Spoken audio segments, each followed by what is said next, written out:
Well, he found out he was able to work remotely. Yes, that was awesome. It allowed me to keep myself busy. So Yeah. Thank you, Hawken. Yeah. So he's allowed to work remotely. His work has been amazing with just the flexibility of things continually changing before we left. 4 days before we left, a new rule popped up that you had to get a COVID test. Yeah. 3 days prior before boarding, and have the negative test results to show. What? That was a little bit of a curveball because now with the COVID test, the timeline of getting a test and getting the results is so random. Some people are getting it in 24 hours, some people are getting it in 10 days, some people get it in 2 weeks. So we're like, how are we going to get the test and get it to us on time? Because there's all these people taking the test too, and they want the results. So I'm like, so it was kind of nerve-wracking because we only have 72 hours. So we thought about all the things, like I just sat there, and because school, my work had been out, I'm a teacher, so my work had about a week, and I just sat there and was like, okay, I went through my whole day, like what would I be doing in a hotel room? I brought books, I brought coloring, my Sudoku. I honestly haven't been watching as much TV as I thought I would be, and I haven't been napping like I thought I would be either. So, I thought she would nap a lot more. Making the videos every day kind of takes up a lot of my time, which honestly, I am not very awesome with technology. I am becoming proficient. Yes.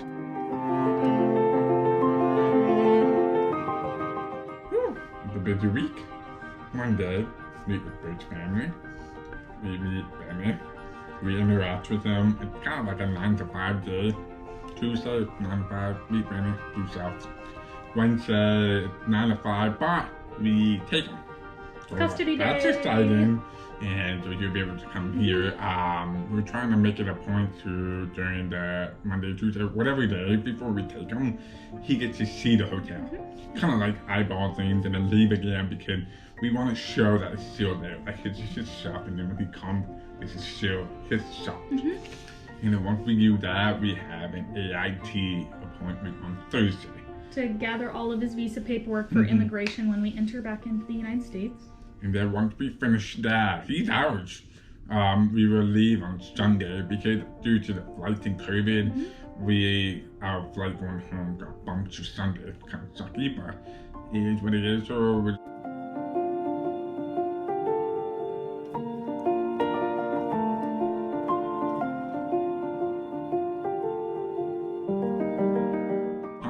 the weekend, we don't know what we're going to be doing. We're going to go with his flow, whatever he wants to do. If he wants to be adventurous, we will go with him. He wants to just hang out, we're hanging out, so it should be fun. Yeah, I think, originally we were thinking we could figure out what to do with him, but watching him over the last few weeks, he's grieving pretty hard right now, and we don't want to add any more stress. Yeah. So we're just going to 100% follow his lead. We are going to, during Self-Health Week, do a few things that we would really like to do in Taiwan to get a feel of his culture, since sitting in a hotel room isn't really culture-based. No, so. and it's also in preparation for the chances that we might need to stay in a hotel room and be very conservative with what we do. So we want to make sure we have our opportunity to explore Taiwan before we go. Because if COVID didn't hit, we were going to do this anyways. We were going to go out and really travel, be here a few days early, but with COVID, we're trying to, connect with the culture and try different foods. And some are really good, some are. So the specific taste palette for certain people. Yep.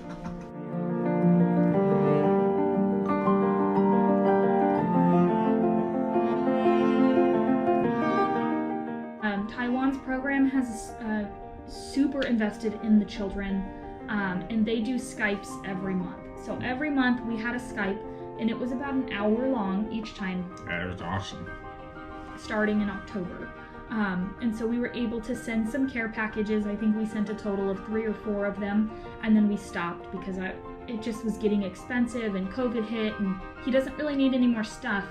So every time we tried to figure out what he liked and then send him something that he liked. So to find out, he loves Woody. Yeah, it's funny because when I was a kid, I loved Toy Story. So I loved really Buzz Lightyear. So I was like, oh my gosh, this is awesome. We can connect with that. So I already had Woody toys. Yeah. So we've been busting them out. Well, some of the toys I have are really cool, and some of the toys we sent him doesn't have all the features, so he gets a little upset sometimes. Like for instance, my Buzz Lightyear can, shoot out his wings. Well, those are just wings are just out. So he was a little upset. He's like, I want that. I'm like, you get it when you come here. He also wanted a toy that talked. He wanted a Woody that was made sound. So for his birthday, we bought him like a new Woody doll, and you could push the star and it would talk to him, which it's in English, so we'll see how much he knows. But so we really tried to play on the Woody really hard. And every time we would show him our animals. At the beginning, we bought stuffed animal dogs, Beanie Baby dogs that look just like our dogs.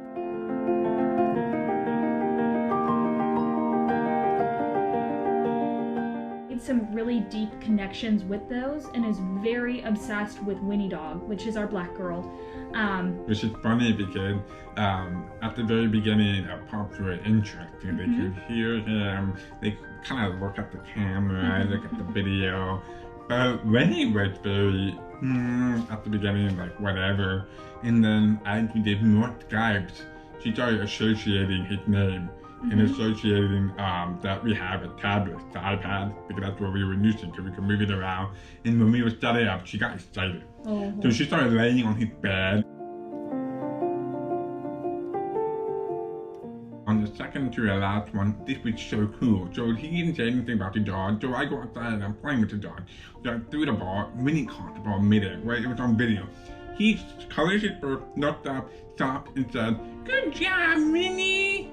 We were like, what? So it just showed you like he had a bond with Winnie. Like he stopped mid-coloring. I thought it was pretty awesome. Like that just shows you how much he had that connection with Winnie. Pretty cool, huh? Like sitting next to her, and she wouldn't want to be in, the camera, so she would like walk in front of us and sit. Yeah. And then that's almost like she was asking to like get pet. Yeah. Like she just started to really connect with him. It was really cool. Nani, on the other hand, she's just a boss dog. She's like, I'm Nani. Goodbye. Yeah. So it was really cool to kind of see the interaction. And as Skypes went on, he's like, I want to take care of the dogs. What do we do? What do I need to do to take care of the dogs? So we'd show him what to do. And now he talks about Winnie all the time. He has requested when he comes home that Winnie sleeps in his bed. So, just all different kinds of fun things. And so when we stopped the care packages, we actually started taking photos. So we took the Woody doll, and whatever we did, which was really nothing because of COVID, we would take Woody out on the boat and take pictures with Woody and take pictures of Woody doing things in the house. And I'd put it into a PDF and do like simple sentences, translate it, send it to our agency. They got it to him. So he knew so he could kind of imagine himself in Woody, and this is what you're going to do when you get home.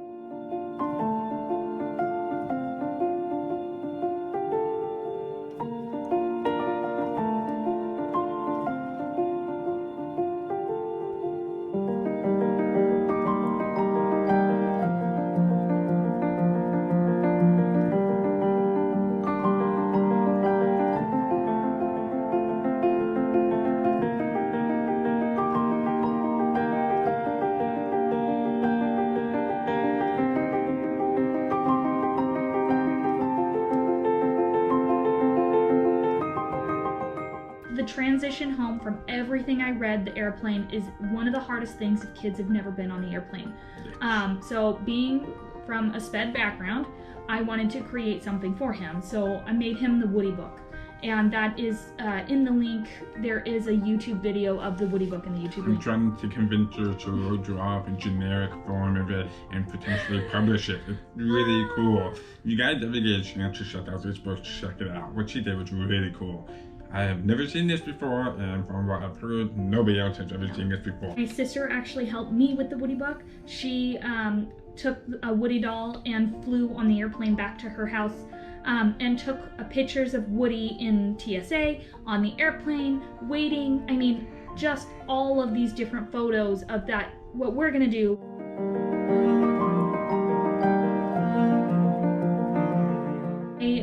if I didn't have a photo of it or we couldn't reproduce it, I've used clip art and insert it into the picture. I've actually made some for some other families, and so I hope it goes well, but we'll see. I did buy this tiny little printer, and it can connect to my phone, and the back is sticky. And so when it is time for us to travel, obviously if he's willing, we will look at the book. Okay, we're arriving at the airport, so we need to make sure we take a picture of him with Woody arriving in the airport. And then when we're, all of these photos that look just like the book, print it out and slap it in the book. So I did leave some pages at the end to kind of write some notes if, some fun thing that happened or some hard thing that happened, and just kind of document his journey so it will be his travel home book. So that is one thing that we've really tried to do, is incorporate his favorite character into most Skypes.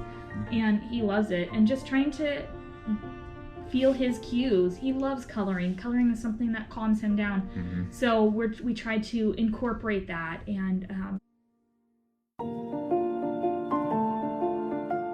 he seems to thrive off structure, which for a kiddo with the needs that he has, that's kind of historically what happens. So we actually made him this little calendar.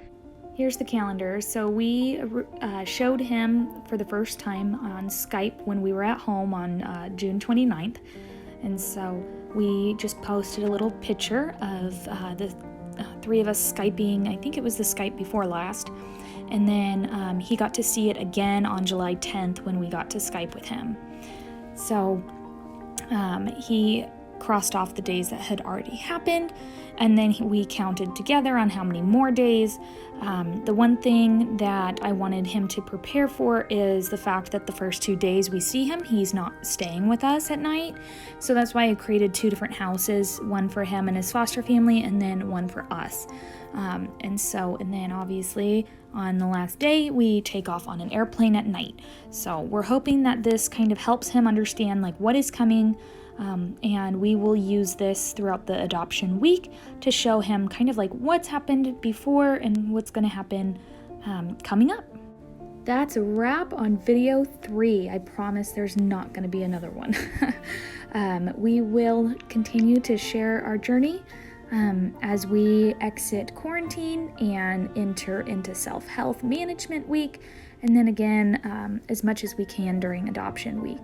So we just want to thank you all for your love and prayers, and we are very excited to be growing our family and having our son finally with us. So thank you again.